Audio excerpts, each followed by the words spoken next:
campo de la consejería, Liz y todos los consejeros y los pastores escuchan cantidad de veces los temas que de alguna manera la vida sexual trajo. Buenos días, Juan Carlos, buenos días, compañeros. Buenos días a toda esa gente linda que siempre está en contacto con Nueva Escucha Bien, Decide Bien. En el segmento pasado habíamos hablado de cuando en matrimonios buenos ocurren cosas malas, enfatizando de que el matrimonio es bueno, así como todo lo que ha sido constituido por Dios es absolutamente extraordinario, y después hasta el mundo comienza a afirmar de que lo que está establecido en la palabra de Dios es lo que es lo más saludable, que es lo que es correcto, que es lo que es preventivo, que es lo que nos libra de cosas dañinas. El matrimonio es bueno, pero aún en matrimonios excelentísimos pasan cosas malas. Y una de las cosas que habíamos discutido en ese segmento pasado es la gran cantidad de parejas, de matrimonios que comienzan a tener dificultades por infidelidades y también por dificultad en el sexo, disfunciones en el sexo. Así que hoy vamos a hablar de sexo. De entrada debo decirles que cuando en un matrimonio se manifiesta alguna disfunción sexual en cualquier área, siempre hay que descartar primero que no haya algo fisiológico que lo esté provocando.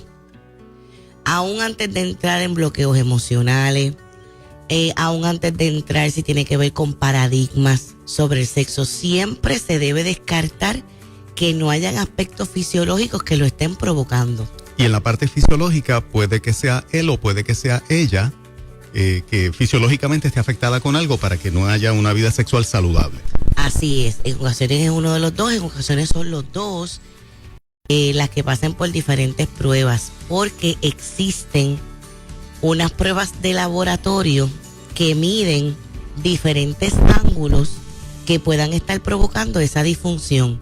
A mí me gusta mucho siempre recalcar esto primero, porque hay matrimonios que llegan a la oficina triste y lamentablemente a punto de un divorcio, personas amándose, personas que tienen en ese matrimonio muchas fortalezas, que han sobrepasado muchas cosas dentro de esa relación, que tienen hijos, que les preocupa el bienestar de esos hijos, matrimonios donde lo espiritual para ellos es importante, y llegan a punto de divorcio porque inclusive hasta fueron a otros procesos, fue que los frustró todavía más, los ha bloqueado todavía más, y es porque triste y lamentablemente nunca se identificó que había algo fisiológico que los estaba afectando.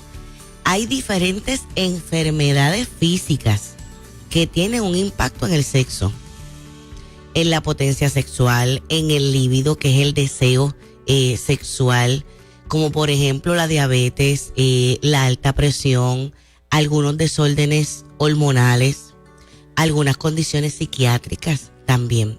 Y la bendición de todo esto, disculpa Liz, es que se puede medir en laboratorios. Se puede medir. Y hay alternativas. Y además de medirse, Moraima, que bueno que lo traiga, ¿verdad? Como que esto es algo esperanzador. También existen los medicamentos, existen los tratamientos, tanto farmacológicos como naturales, que pueden ayudar a las personas sobre esto. Ahora bien, ya dicho eso, que lo primero que se debe descartar es lo fisiológico. En la mayoría de los casos se descubre que el problema no es de tipo fisiológico. En algunos casos sí, pero en la mayoría no lo son. Debo decir también en lo fisiológico, que estoy viendo muchos casos en la oficina, es la apnea del sueño. En la apnea del sueño, sobre todo en hombres, baja el líbido. Eso lo quería mencionar porque están habiendo muchísimos casos en Puerto Rico de apnea del sueño, y ya se encontró la correlación entre apnea del sueño y la disfunción sexual. Ahora bien, la mayoría no es por físico, la mayoría es por bloqueos emocionales. Y esto tiene diferentes explicaciones. Uno de ellos es el que la persona haya sobrevivido un abuso sexual. ¿Qué pasa? Es que algo que encontramos es que muchos matrimonios no conocen que su esposo o su esposa fue abusado o abusada sexualmente. guardan esa información Se la guardan. y llevan 15, 20, 25, 30 años de casado y no han revelado esa parte de la experiencia de sus vidas, tan importante. Por eso a mí siempre me gusta ver las parejas Increíble. primero por separado. Y yo sé que hay muchos pastores y ministros lindos que siempre están en sintonía con Nueva Vida. Es ahí la importancia de tú siempre escuchar las partes individualmente primero, antes de verlos juntos.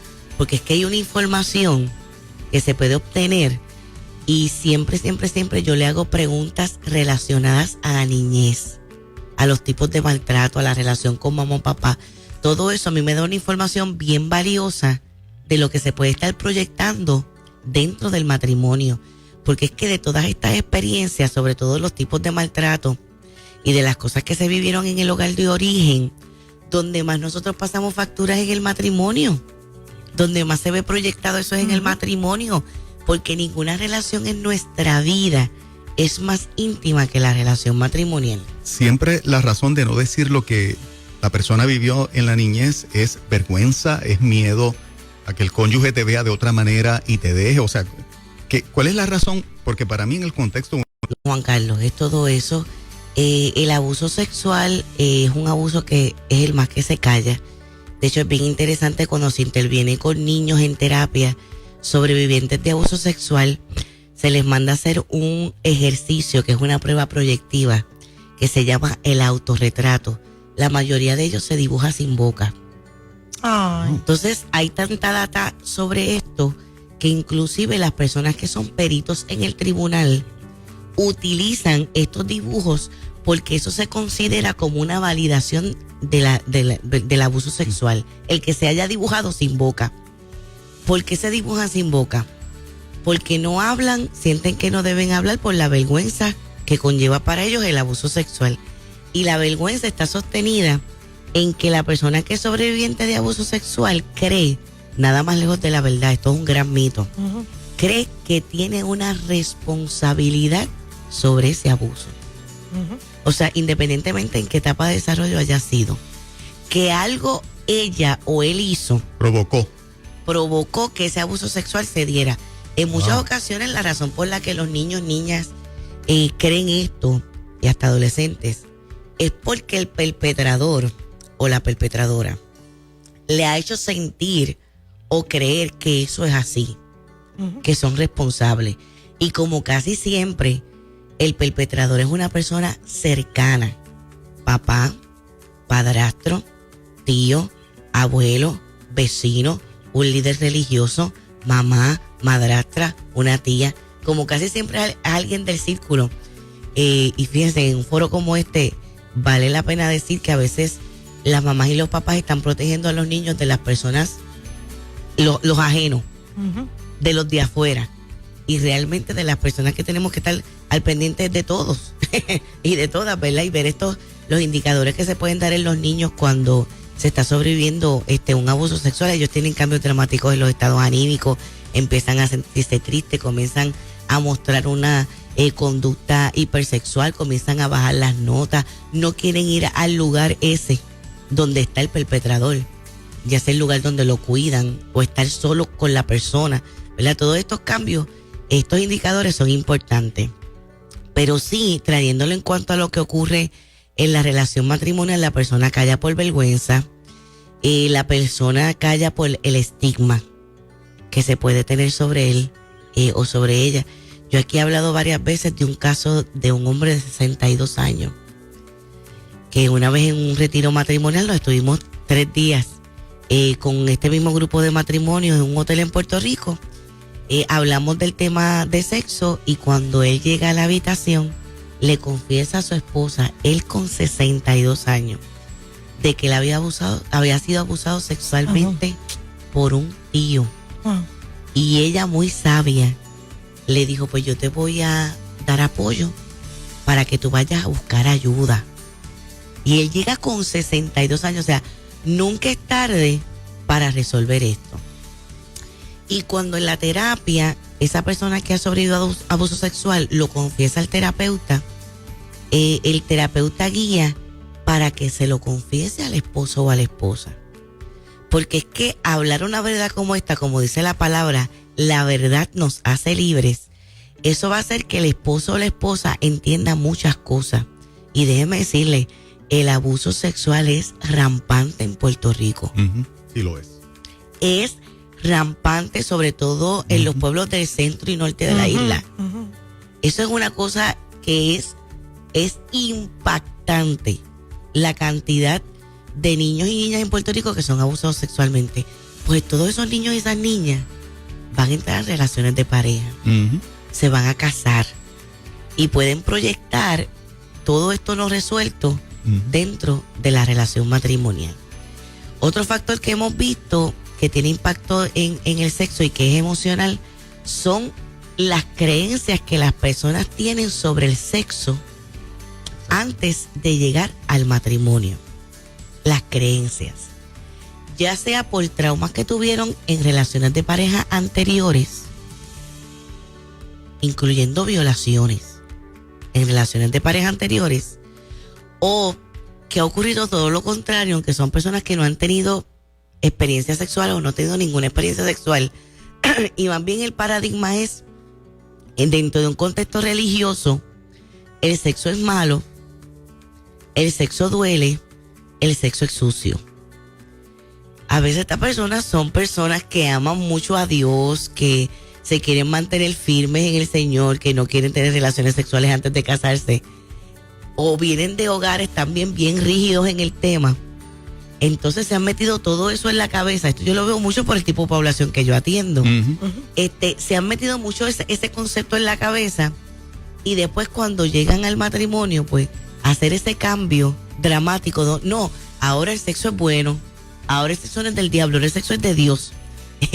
Ahora el sexo es lindo, no es feo y no es malo, ¿verdad? Y hacer todo ese cambio a nivel de la reconstrucción de pensamiento sobre lo que el sexo es, pues puede conllevar un proceso.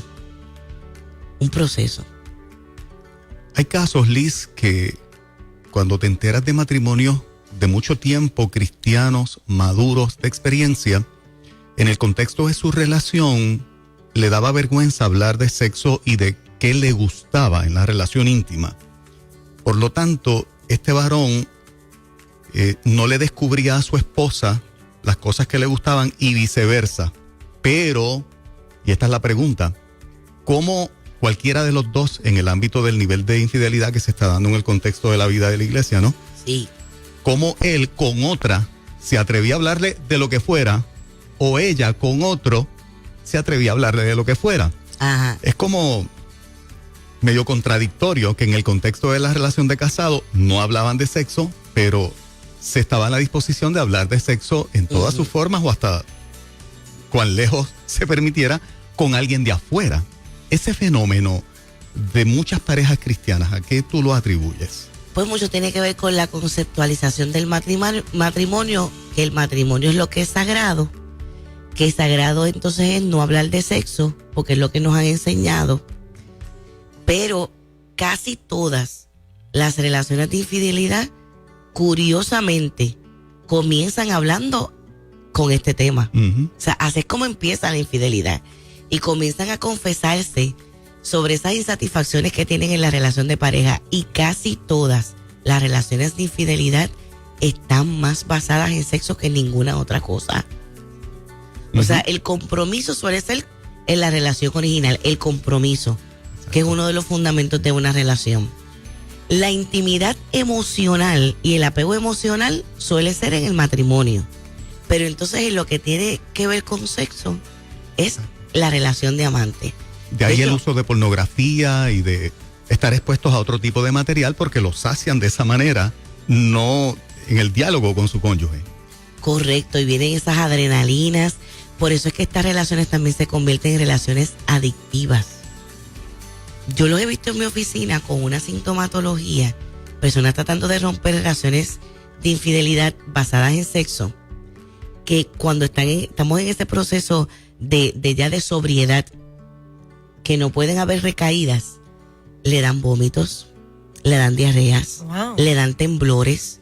En ocasiones están en la terapia y entra la llamada telefónica y es la persona. Yo veo en ellos las reacciones fisiológicas como si tuvieran la droga en la mano, pero no la pudieran usar. Ese mismo de síntomas. porque se convierten en relaciones altamente adictivas, porque recuerden que hasta a nivel neurológico, a nivel de liberaciones de químicos, ocurre lo mismo que con cualquier otra droga. O sea, que se rompe en frío, los síntomas son como si estuviesen rompiendo en frío como también. si se estuviera rompiendo en frío. Y cuando vuelven a esa relación, nosotros en el vocabulario clínico le llamamos recaída. Y se utilizan las mismas técnicas terapéuticas de no recaídas en droga para salir de estas relaciones. Así que para cerrar, bien importante, queremos decirle a las personas que están casadas, habla con tu esposo y tu esposa sobre sexo. Habla lo que te gusta, habla lo que no te gusta, habla cómo te sientes con la frecuencia, habla cómo te sientes con la rutina. Habla, tienes que hablar, porque cuando se habla se pueden establecer acuerdos. Y ya vas a ver qué bueno es hablar de cómo te sientes, porque siempre los cambios son posibles.